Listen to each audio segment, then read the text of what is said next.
Nakaka-nervous itong nangyayari sa Israel at Iran, bakbakan, kanya-kanyang bombahan.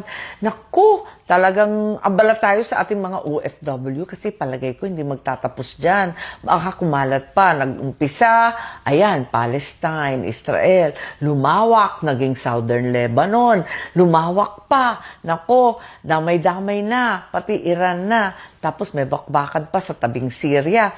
Ang problema nito, kadami-dami, milyon-milyon ng Pilipinong OFW, maiuuwi ba natin lahat sila? Yan ang problema.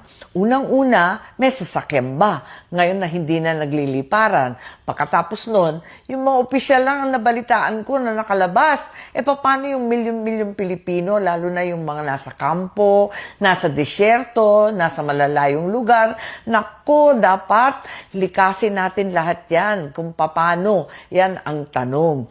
At yung iba naman, matigas ang ulo, ayaw magsialisan, paano walang hanap buhay na atupagin dito? Yan ang nakakatakot. Siyempre, ikalawa, ang problema natin, yung presyo ng langis. Nako, yung Hormuz na yan yung dagat kung saan dumadaan lahat ng langis. Sabi nila, 40% daw ng lahat ng oil products ng buong mundo. Naku, pag hinarang yan ng Iran, paano na tayo? Wala ng oil.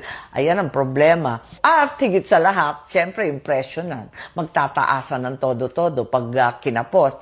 At ikatlo, nako, ang balita, ang pinakamatinding kliyente, $400 billion ang kontrata ng China sa mga taga-Iran para sa kanilang langis. So, kapag hinarang yan, baka magwala na rin ng China. Paano aandar lahat ng pabrika doon?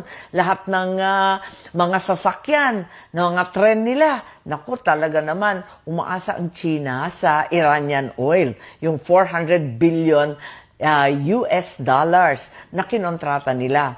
Kapag inipit yan, naku, anong mangyayari? Kasi ang balita natin, maraming giyera na nag-umpisa dahil iniipit ang mga langis. Alam natin yan, sa Pearl Harbor, may balitang ganon. Alam din natin yung sa Libya. Kaya kinakailangan alamin natin at sana ipagdasal natin ng matindi na maghinahon silang lahat. Kuminahon talaga. Paano ba yung tinatawag na de-escalate? Mag-usap-usap kahit papano, mag-negotiate. Siyempre, masakit sa kalooban, namatayan na, nasira ang mga bahay. Paano kaya ito? Kailangan talaga pag-isipan at pagtulong-tulungan.